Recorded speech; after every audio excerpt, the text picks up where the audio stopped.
Bienvenue chez Obscurlist pour des podcasts de jeux de rôle dans des univers sombres. Je pleure. Je pleure parce que je suis triste pour mon ami qui se fait taper dessus, qui a peut-être un père pédophile. Voilà. Du coup, ça me fait Donc tu t'es assis et tu pleures. Vous voyez Ralph qui est assis et qui pleure. Et je m'assois, je me retourne, je me mets dos au mur, par terre, assis, et je pleure, quoi. Et je laisse le trou visible. On voit ça, nous, on voit... Dans le trou, vous voyez juste des flashs et vous entendez des coups de ceinture. Et vous voyez deux enfants qui sont mutiques, qui disent rien à table.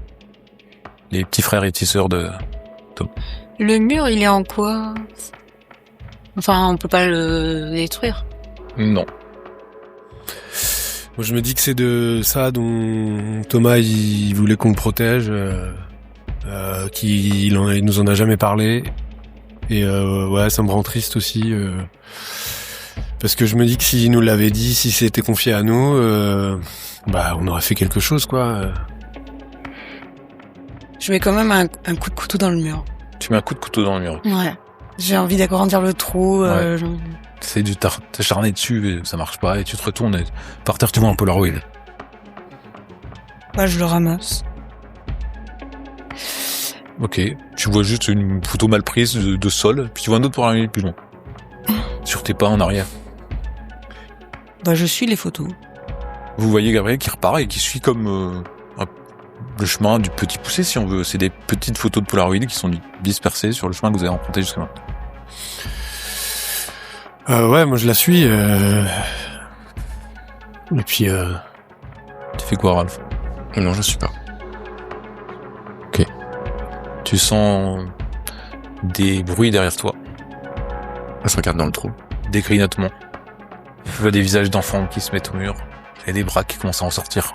Je m'éloigne. Et le mur se rapproche de toi. Je m'éloigne. Ok. En reculant comme ça sur les fesses. Ok. C'est ça. Tu passes les Polaroids aussi au fur et à mesure. Qui sont par terre. Devant, on se lève. Le sol a changé. Maintenant, quand tu pousses tes mains, c'est de l'herbe. Et vous marchez en herbe. Tout autour de vous, il y a des arbres. Il y a des fleurs dans l'herbe. Vous êtes près du lac. Vous avez l'habitude de vous détendre. De l'autre côté du lac, vous voyez des enfants. À côté d'eux, il y a des vélos par terre. Ils allument un feu. Il y en a un qui regarde vers vous.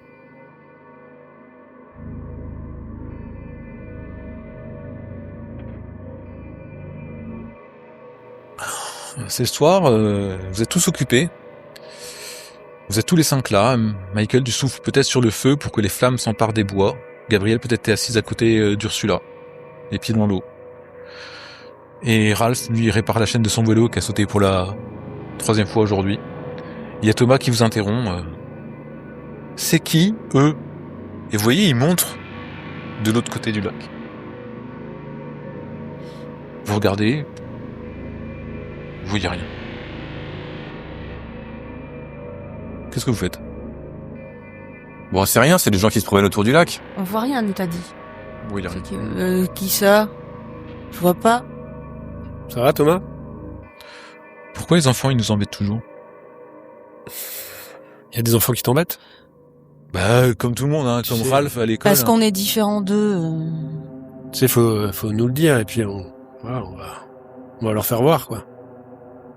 On n'est pas comme tout le Faut qu'on se monde. défende, quoi. J'ai pas envie qu'on parle de ça. Non, on s'amuse bien. Pourquoi on parle de trucs tristes? Pourquoi le monde, il est mal comme ça?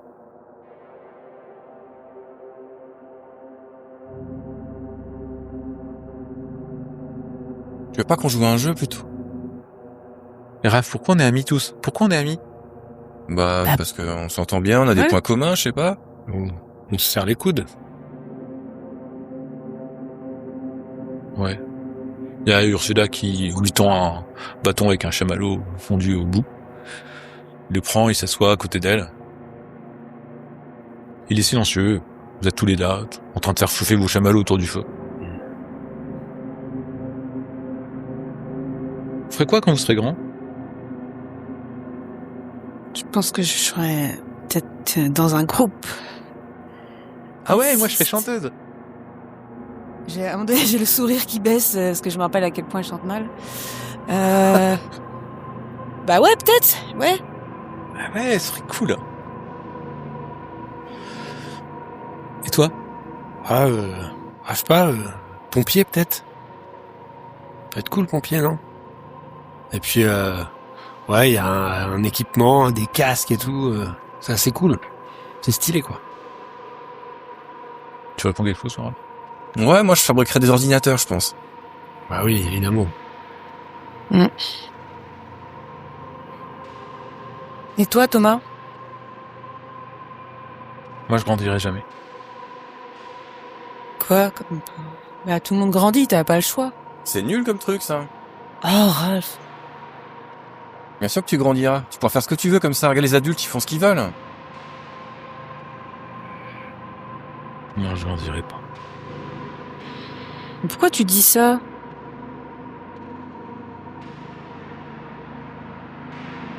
Vous resterez ici, vous, ou vous partirez pour la grande ville? Bon, moi je vais rester ici. Il y a plein de choses à faire ici. Bah, si je veux faire des études, enfin, aller ailleurs quand même. Moi aussi, Bah, si... tu peux revenir après. Ouais, je peux revenir après, ouais. Tu viendras avec moi, Thomas? On fera des études ensemble. Non, je resterai toujours là, je m'échapperai jamais de là. Pourquoi? Mais qu'est-ce qui se passe? Je sais pas, t'es bizarre. Tu veux nous dire un truc? Pourquoi tu penses que tu partiras pas? Comment ça... Tu vois, il y a une larme qui coule comme ça sur son visage. Il y a d'autres gamins qui t'ont embêté, là. Faut nous dire, tu sais. Hein. C'est bon, j'étouffe. J'ai plein de colère, c'est comme si je me noyais.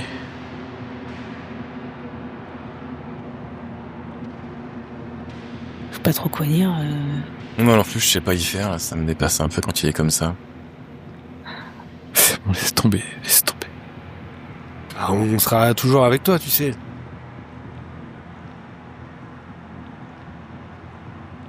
On verra.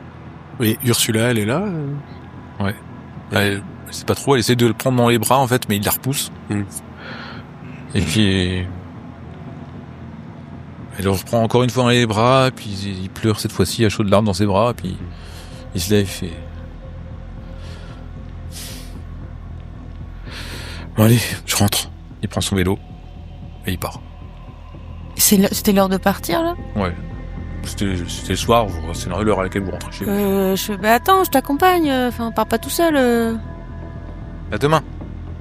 J'essaie de le rejoindre avec mon vélo. Bah ouais, on part tous ensemble, comme d'habitude. Ok. Vous êtes devant une grande porte noire, avec une poignée blanche, qui ressemble à celle que vous avez ouverte il y a quelques instants, quoi. Peut-être une heure maintenant. Il y a de la lumière qui, lui, en dessous de la porte. Et vous entendez des voix derrière. Bah j'écoute, je sais pas. Bah, c'est difficile de bien entendre. Il y a plusieurs personnes, il y a des hommes. Tu penses femmes. qu'il y a plusieurs personnes. C'est une voix d'adulte. Bah j'ouvre la porte. Ok. Vous sentez une odeur de sang et d'urine. Vous voyez une petite lampe qui éclaire une table près du lit. Il y a des étagères qui tapissent les murs. Il y a sur les étagères du haut, il y a des jeux, des livres, des bandes dessinées. Sur les étagères du bas, il y a du verre brisé, maculé de sang. Il y a un énorme ours en peluche, mutilé, transpercé de plusieurs couteaux, qui est suspendu au bout d'un nœud coulant. Vous reconnaissez ce prix? C'est le prix que votre ami a gagné dans un parc d'attractions, il y a quelques années. Il y a du sang et du pu qui coulent des plaies ouvertes de l'ours en peluche. Les murs sont couverts de photos d'enfants seuls et en pleurs. Il y a des ombres menaçantes qui semblent bouger derrière les fenêtres. Il y a une pluie battante qui s'abat à l'extérieur des fenêtres. Et vous voyez Thomas, adulte. Il a l'air usé et vieux. Ses yeux brûlent de folie. Il est recroquevillé dans son lit, il serre un tigre en peluche contre sa poitrine. Il le fixe. Les yeux vides, droit devant lui. Il y a un espèce de cercle qui a été dessiné autour du lit avec des crayons de couleur. À l'extérieur, il y a 2 formes grotesques, des formes tordues de Monsieur et Madame Donner. L'homme est imposant, sévère, et tient sa ceinture de cuir à la main. La femme, elle rit hystériquement, et elle a un Polaroid à la main, elle fait clic, clic, comme ça. Il se retourne vers vous. Ça y est, t'as amené tes camarades? Et l'homme prend sa ceinture.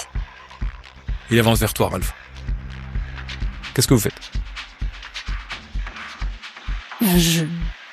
Là, je recule. Tu vas agir en premier ou... Non, je recule. Derrière toi, il y a qu'un mur. Ah, j'essaie de me protéger ou d'esquiver. D'accord, tu vas essayer d'esquiver. Ouais. Moi, je vais essayer de m'interposer. D'accord. Non, moi, je vais essayer de donner un coup de couteau dans le dos du gars. Donc l'homme arrive et il donne un énorme coup de ceinture. En fait, vous essayez de l'esquiver comme vous pouvez, mais il vous touche un tout petit peu. Il vous touche peut-être au sommet du crâne, peut-être la joue. Il vous balaye comme ça avec sa ceinture. Ça vous choque juste. Vous prenez pas de dégâts, mais vous sentez qu'il arrive à vous choper tous les deux. Sa ceinture, elle doit être large de dizaines de centimètres. Et il vous a fouetté tous les deux. Toi, t'as essayé de passer derrière, en fait, et t'as vu Madame Donner qui a pris son appareil photo et qui a commencé à le mettre devant vous. Et elle prend une photo. T'as un flash intense qui éblouit la pièce et t'as le réflexe de fermer les yeux en fait à ce moment-là. Et tu les rouvres et tu vois le Polaroid qui descend. Tu vois sur la photo tes amis qui se tiennent comme ça l'un et l'autre le visage. Tu vois toi qui as les yeux fermés. Et elle va reprendre une photo. Et l'homme lui revient et reprend sa ceinture et se dirige peut-être vers toi pour te mettre sur la gueule. Ok. Pour moi, c'est le tortionnaire de mon ami qui nous a appelé au secours, donc voilà, je me lance dans l'affrontement. Je rentre en mode MMA, quoi. J'essaye de passer sous sa garde et l'objectif, c'est de lui planter le couteau dans le bide, quoi. Enfin, j'imagine qu'il est plus grand que moi. Ouais. Donc plutôt voilà dans le bas-ventre, genre dans le foie ou je sais pas, un truc qui fait bien mal, quoi. Toi, qu'est-ce que tu fais, Ralph? Moi, j'essaie de m'esquiver et de rejoindre Thomas. D'accord. Et toi, qu'est-ce que tu fais, Gabriel? Je voudrais essayer d'arracher le Polaroid à la femme. D'accord. Donc Gabriel, tu te rapproches pour arracher le Polaroid. À ce moment-là, tu vois que la femme, elle replie sa jambe contre elle. Elle te donne un énorme coup de pied pour te faire reculer. Elle prend en même temps la photo. Elle hurle de rire tellement elle est contente de prendre une photo de ce qu'elle vient de te faire. En fait, toi, tu t'es projeté contre le mur. Ça t'a estomaqué. En fait, tu t'as pris un coup dans le ventre. Ça t'a coupé la respiration. Toi, pendant ce temps-là, Toi, Ralph, pendant ce temps-là, tu t'approches de Thomas, en fait, et quand tu t'approches du cercle, tu peux pas passer, en fait. T'es bloqué, par une frontière invisible, t'arrives pas à avancer.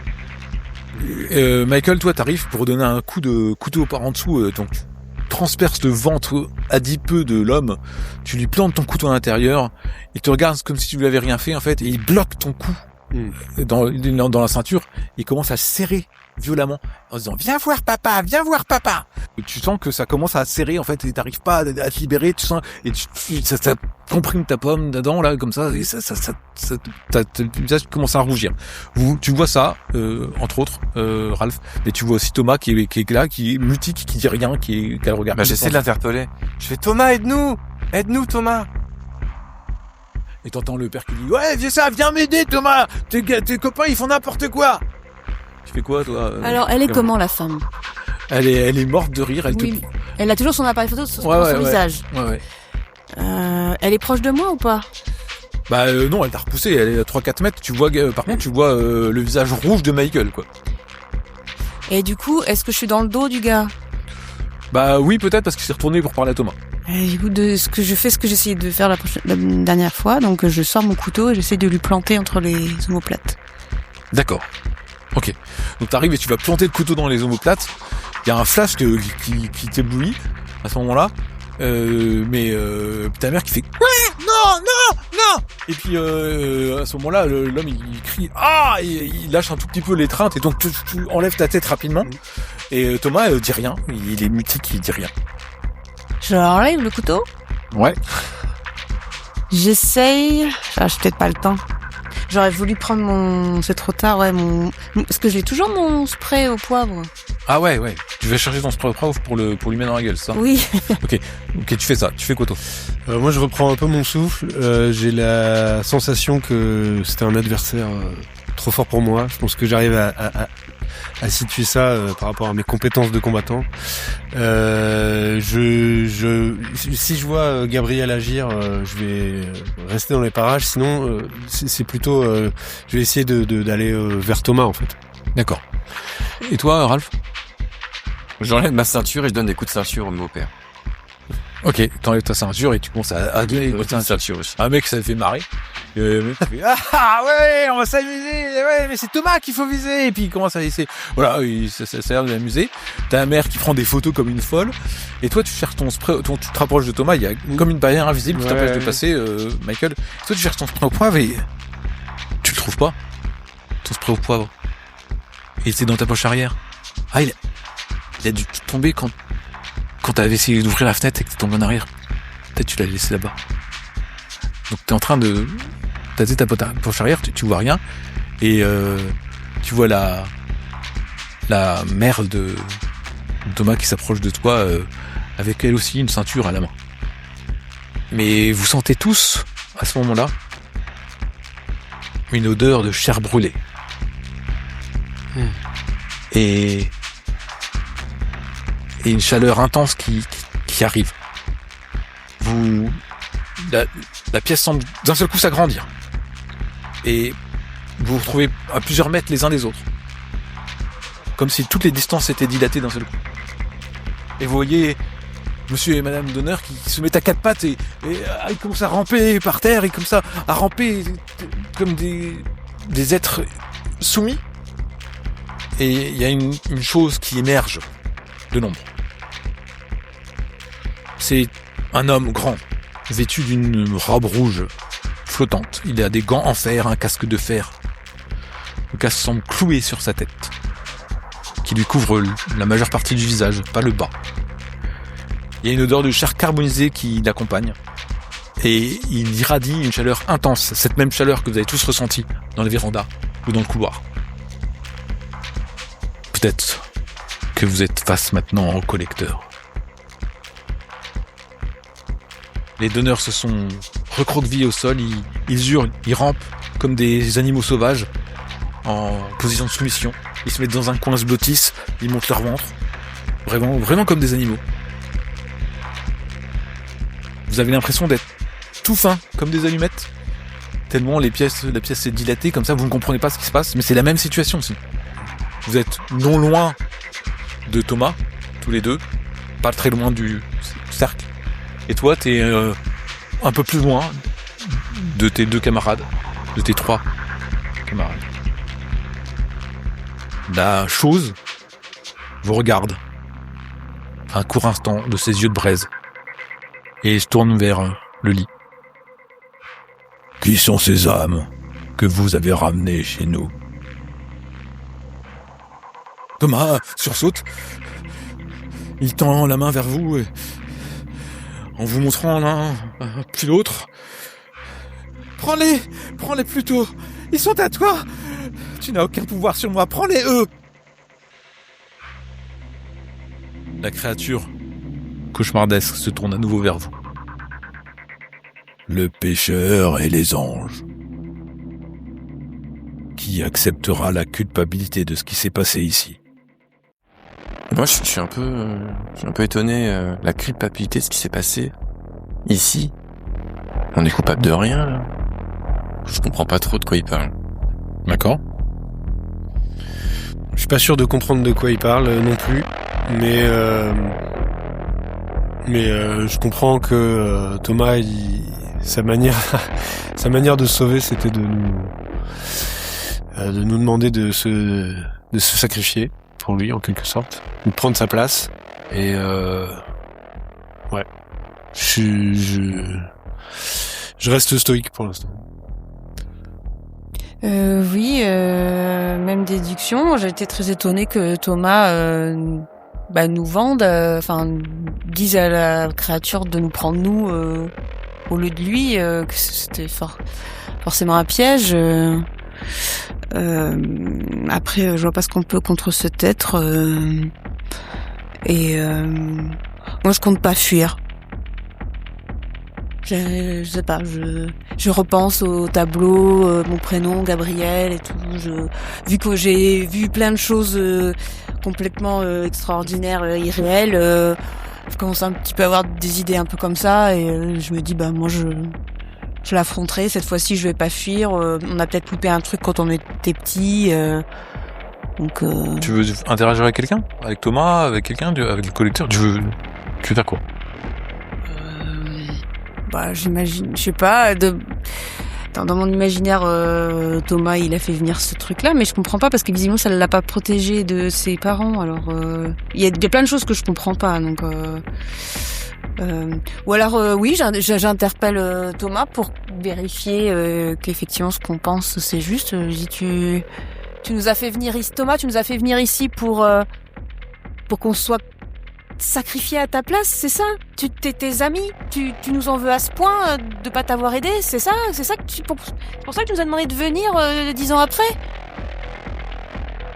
Je sais pas, Gabriel, je sais pas. Je voulais me venger. Je voulais tellement, mais... Venger de qui? De quoi? C'est pas nous, on t'a pas fait de Je mal. pensais que tout le monde était mes ennemis. Je suis vachement déçu en fait quand on se dit ça. Je crois que j'ai perdu mes amis avec ça. Je sais pas. Peut-être je dois mourir aussi, moi. Je crois que je vous considérais, vous comme tous les autres, comme mes ennemis, mais je crois que je vous ai tous perdu, mes amis, c'est ma faute. Et le collecteur sourit, vous voyez son visage sourire, et sa main se réjouir d'attraper Thomas. Et Thomas semble vouloir sortir du cercle, accepter sa destinée. Qu'est-ce que vous faites? Non, s'il vous plaît, il a souffert. Donnez-lui une seconde chance. Il a eu une enfance difficile. Laissez-le nous, s'il vous plaît. Moi, je dis, Thomas, tu sais, t'étais mon meilleur ami. Je te regardais avec admiration pendant toute mon enfance. J'ai essayé de te protéger et j'ai pas réussi et je suis vraiment désolé. Mais on est tes amis. Gabriel? Donc je m'inspire de ce qu'ont dit mes camarades et je lui dis Thomas, pour moi t'étais le leader du groupe, j'aimais bien ton côté un petit peu dans la lune, secret, j'avais plus que de l'admiration pour toi, j'étais amoureuse de toi, comment tu peux croire que j'étais ton ennemi? Alors Thomas s'arrête. Il vous regarde, il y a des larmes qui coulent de ses joues. Il vous regarde un peu surpris, un peu étonné de tout ce que vous lui avez dit, mais il s'est arrêté. Le collecteur vous regarde, hausse les épaules, et retourne dans l'ombre. Lorsque vous clignez des yeux, vous vous retrouvez dans le bureau au 2e étage. Il y a Ralph, Michael, Gabriel et Thomas. Les premières lueurs de l'aube vous accueillent. Le soleil peine à percer la cime des arbres. Thomas vous regarde. Pourquoi vous étiez pas là? Au cimetière? Pour l'enterrement d'Ursula? J'ai pas eu de nouvelles, j'étais pas au courant, je suis désolée. Ça s'est passé quand? Quelques années déjà. Je savais pas. C'était ma meilleure amie, tu sais bien que si j'avais eu des nouvelles, j'y serais allée. C'est comme ça, en fait. Les gens s'en vont, j'ai quitté la ville, j'y suis revenue à Bethléem, j'y suis revenue il y a peu de temps. Peut-être que j'ai pas eu l'info parce que, voilà, on n'a pas retrouvé mon adresse. Je suis désolé, Thomas. Je l'ai su que récemment qu'elle s'était suicidée. J'étais moi aussi loin. Sérieusement? Je regarde Ralph et je lui dis sérieusement, t'étais au courant et t'es pas allé à son enterrement? Mais je l'ai su qu'après, elle avait des petits soucis psychologiques. Ah, tu savais tout en fait. Tu l'as surveillée, c'est ça, comme moi? Non, j'étais curieux de voir ce qu'elle De était. toute façon, tu surveillais aussi Michael, si j'ai bien compris. Tu m'as toujours... Bah, je voulais voir ce que vous étiez devenu. Non, on se dispute pas, on s'est enfin retrouvés. Oui, c'est vrai. Je prends Thomas dans mes bras. Je suis content de l'avoir retrouvé. Ouais, j'essaye de me contenir pour pas l'insulter, en fait, tout simplement. Parce que je trouve... pour moi, c'était un enfant brillant, mais Mais je le suis toujours. mais qui m'intimidait. Maintenant, je sais que c'est un genre de pervers, quoi. Qu'est-ce que chacun de vous va faire dans la suite de son histoire? Moi, je vais essayer de renouer contact avec Thomas. Et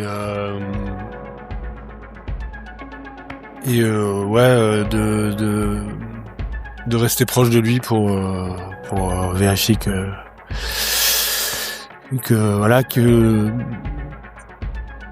pour qu'il soit sûr qu'on est à ses côtés, quoi, qu'il se sente épaulé. Moi aussi, si c'est possible, je vais essayer de me rapprocher de Thomas. Je vais prendre le temps, parce que je vais prendre en compte sa fragilité. Je vais être autant que possible, proche de, le voir souvent, quoi, tu vois, prendre des nouvelles. Et j'ai envie de comprendre, en fait, j'ai envie que si c'est possible qu'il me raconte l'histoire, parce qu'il me manque des bouts. Après ce qu'on a vécu, je me suis rendu compte que finalement, alors que j'aimais pas trop l'attitude de Michael, qui provoquait souvent des bagarres, je me dis que finalement, il m'a bien aidé. Donc j'ai un peu changé d'avis sur lui, même s'il a tabassé un gars, bon. J'ai plus de mal avec Ralph. Je pense que je vais prendre des distances, même s'il voit Thomas de temps en temps, je serai un peu renfermée, je ferai pas trop confiance. Vraiment là, il y a plein de choses bizarres qui se sont passées et pas que le fait qu'il ait fantasmé sur moi, mais voilà, je vais plutôt être attentive à Thomas pour pas qu'il retombe dans. Et toi, Ralph? Bah ouais, moi je vais passer du temps avec Thomas et je vais essayer aussi de prendre le temps d'expliquer aux autres pourquoi j'ai fait ça, pourquoi je suis devenu comme ça et que si je me suis intéressé à eux, c'était pas forcément pour leur nuire. Et que moi aussi j'avais certaines choses refoulées que je devais me débarrasser et que j'avais moi aussi mes propres problèmes de mon enfance que j'ai tenté de résoudre d'une façon qui n'est peut-être pas la bonne. Mais ce que j'ai pu faire sur eux, c'était juste pour avoir des nouvelles d'eux en fait. Et j'ai jamais utilisé ça pour leur nuire, à l'inverse de ceux qui m'avaient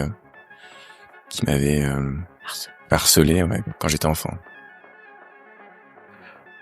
Nous sommes notre passé et nos souvenirs. Bien que nous ne puissions jamais échapper au cycle sans fin de la souffrance, de la mort et de la renaissance, il y aura toujours quelques moments lumineux auxquels s'accrocher, des instants avec des amis, des partenaires, des moments qui comptent. Combien de ces moments vous attendent encore? C'est à vous de découvrir, et vous le ferez alors que vous quittez les lieux pour la dernière fois.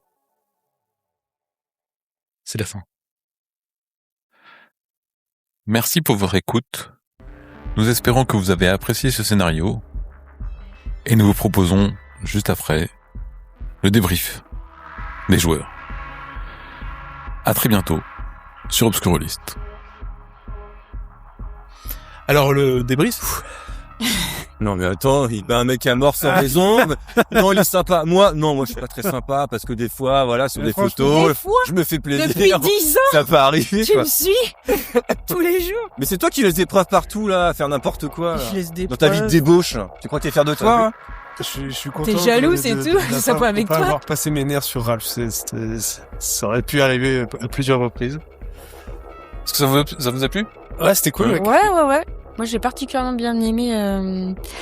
J'ai déjà vu ça dans un film, mais la scène où en fait les enfants nous voient au loin, Ouais, nous on les voit et on se rend compte qu'en fait on a traversé le voile. J'aime bien. Il y a Ouais, que sympa, il y a ça que parle d'enfance, d'amitié, ouais. Les thèmes étaient sympas. Ouais, puis c'est rigolo le côté. Alors, en fait, on s'imagine que les enfants, ils jouent à D&D et En fait, on a aussi un peu des archétypes. On peut imaginer assez facilement qui joue quoi. Bah oui, le nerd, la brute. Enfin oui, donc clairement. Et du coup, c'est assez stéréotypé effectivement dans le personnage. Ça guide un peu le truc. L'histoire, c'est que, en fait, il se faisait battre par son père d'accueil et sa mère d'accueil prenait des photos de tout ça parce que ça la faisait marrer, donc elle n'était pas du tout protégée dans sa maison. Sympa. La dernière scène que vous avez vue dans le lac là où il dit non mais est-ce que c'était la veille, non, je reviendrai jamais, etc. En fait, il sait que le soir il va se passer quelque chose. Et c'est la veille du jour où le lendemain il n'est pas là. Ouais. Il avait pris le bouquin American Psycho dans le manoir, et en fait sa souffrance a appelé une espèce de noirceur chez lui. Il y a des meurtriers ça s'appelle des chacals dans le chacal. D'accord. Des bandes de meurtriers qui tuent en fait et qui ont gagné sa confiance. Et quand il manipulait les têtes réduites, ça lui faisait penser à tout ça aussi, parce qu'en fait le soir où il vous a quitté, il a retrouvé les chacals et il a participé au meurtre de ses parents. Ah ouais, il a participé en plus. Et son frère et sa sœur Je m'en suis douté, le truc de l'enlèvement. Et son frère et sa sœur dans leur... D'accord. C'est les chacals qui ont disposé les têtes. Mais lui, en fait, il s'est fait alpaguer, si tu veux, par une bande de truands, d'ordures, quoi, de monstrueux, de meurtriers. Mais des vrais ou les trucs fantastiques de culte Ouais. Ah, d'accord. Les chacals, en fait, c'est des êtres fantastiques, c'est des humains qui sont tellement noirs qu'ils viennent meurtriers, qui sont plus humains, en fait. Ils œuvrent pour un dieu. Le dieu, en l'occurrence, c'est Samael. Et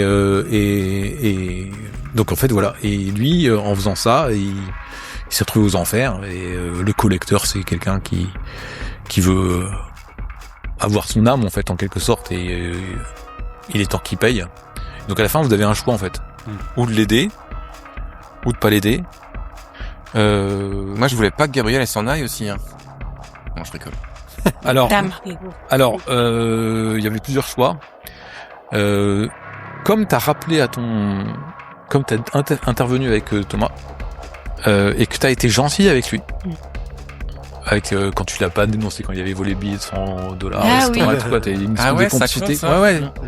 Et toi, quand tu lui as pas parlé dehors, tu sais, quand il irait à la fenêtre et tu l'as laissé, il t'a dit un truc, puis t'as pas trop su comment réagir. C'est pour ça que c'était devenu le personnage du diable en fait. D'accord. Parce que j'étais enfant, j'avais pas su lui répondre. Ouais, t'avais pas dégueulasse quoi. Et l'acharnement là. Et donc en fait, comme t'as fait ça, et c'est là qu'il a commencé à dire excusez-moi, c'était ma faute, et il allait se livrer au collecteur. Il y avait une autre façon aussi de s'en sortir, c'était de conclure un marché avec le collecteur. C'est-à-dire que... On connaît d'autres enfants dans le secteur. Non, parce que vous étiez emprisonné aux enfers, là, clairement. Et si pour aider le collecteur, vous auriez pu parler avec lui, il vous a dit oui, je vous libère si vous détruisez Thomas. Ah ouais. Si vous détruisez la barrière en fait qui le protège, et donc pour ça faut détruire Thomas, faut lui lancer toutes les insultes que vous pouviez. Vous pouviez attaquer le collecteur, mais vous mourriez assez rapidement, vous prenez feu instantanément. Vous pouvez pas attaquer Thomas parce qu'il est derrière le sac de protection. Il y en a un qui avait été particulièrement sadique et méchant tout au long du scénario. Il aurait pu devenir un sbire du collecteur. Pourquoi il est pas devenu? J'ai pas été méchant. Pour ça, fallait qu'il livre 3 livres en poids de chair au collecteur. Ça pourrait la chair qu'il prenait sur qui il voulait. Et enfin, je vous ai posé des questions. S'il n'y avait pas que des oui, il n'était pas libéré. Ah ouais. J'ai eu que des oui. Aux 3, donc 2 fois oui à chaque fois. Et le dernier truc qui est dégueulasse, et j'aurais bien été content de le faire, mais bon. Et donc c'était pas livré. Si j'avais pas eu que des oui, et il acceptait le marché de Thomas le collecteur. C'est-à-dire qu'il prenait quelqu'un. Et il dit je vais pas tous vous prendre quand même, je suis pas un salaud. Et donc vous deviez décider qui ne devait pas revenir dans l'enfer. 3, du coup le vote c'est moi qui voilà quoi. Ouais. Et une fois que vous avez décidé, bande de pourriture. C'est les 2 autres qui partent à la place du mec.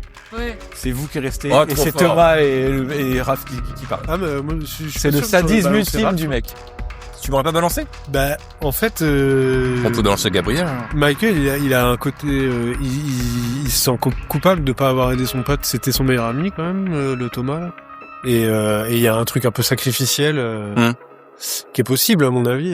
Bon, le cas de figure est Ouais. pas arrivé, mais ouais, je sais pas si je t'aurais balancé sous le bus. En tout Pas sûr. cas, la personne serait pas resté Ah aux ouais. enfers, elle serait repartie avec Thomas et les deux autres seraient restés aux enfers.